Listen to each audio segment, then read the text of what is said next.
Hello everyone, this is Steven from the Even Steven channel, and today we're taking a quick look at the KE Arms KP-15 complete low receiver. So the idea behind this low receiver is that it is not exactly like other ones, and that the idea behind this is a monolithic or a completely enclosed polymer low receiver.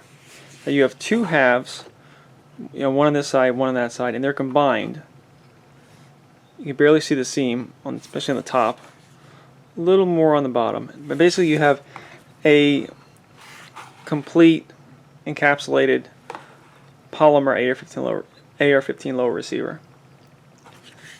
We'll go back to front. You have a butt pad, or a butt plate, plastic butt plate, held in by two screws. A sling bar, for lack of a better term. I would think this should be vertical, but this is horizontal. Okay. This is a M16A1 length buttstock, which is a good choice. It actually, I did shoulder this, and it actually does fit very well. Carbine length buffer tube and buffer spring. Looks like points for a quick attach sling you can put in there. And otherwise, it's basically as close to an AR-15 low receiver as you can do while having polymer parts. Now, not every single part in this gun is standard AR-15. Basically, well, first of all, the grip's fixed. Can't change it. So there's no grip screw.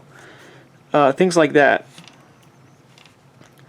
And I thought I'd just take a moment to give everyone a good look at how it looks. The controls are still standard AR-15, safety, magazine release,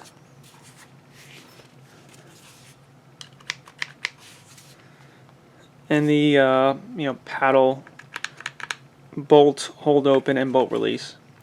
I've taken the liberty to cover the serial number. I tend to not do that when I do my videos, but this is actually going to go to a friend of mine, so I decided to cover that kind of for him.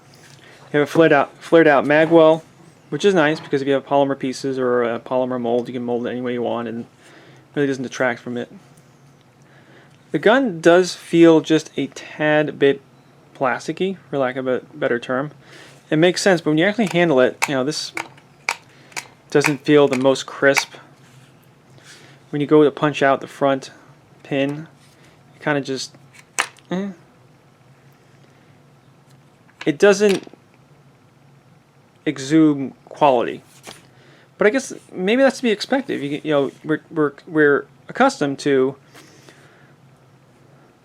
aluminum and steel, and to replace some of these parts with plastic, I guess you have to expect a certain amount of, compromise, or a certain amount of redesign. So like I said, I will not be mounting this on an upper receiver. I've had this for a while. I just haven't used it. So I will be selling it to a friend, and hopefully my friend enjoys it. Maybe he can give me some feedback, tell me how he likes it.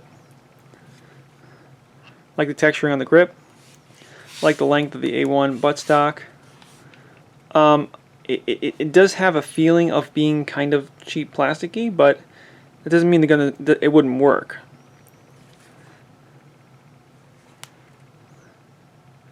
You can get this as a stripped lower receiver or a complete lower receiver. I would say just get the complete lower receiver, because I'm not 100% sure which parts are standard AR-15 and which parts are specific to this gun. So I think the easiest thing to do would just be to get a complete lower receiver, which is only about $200. So that would be my recommendation.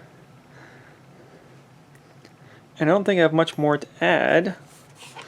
Again, just a quick look, quick overview, quick showing. I want to show people who are thinking about getting this what it looks like a little more up close. Maybe I will let this hammer go forward just so people who want to see inside there can see inside there as best I can show them. And I guess that's it. This is Steven from the Even Steven channel. Quick look at the KE Arms KP-15 lower receiver, complete lower receiver. And that's it. See you next time. Thank you and goodbye.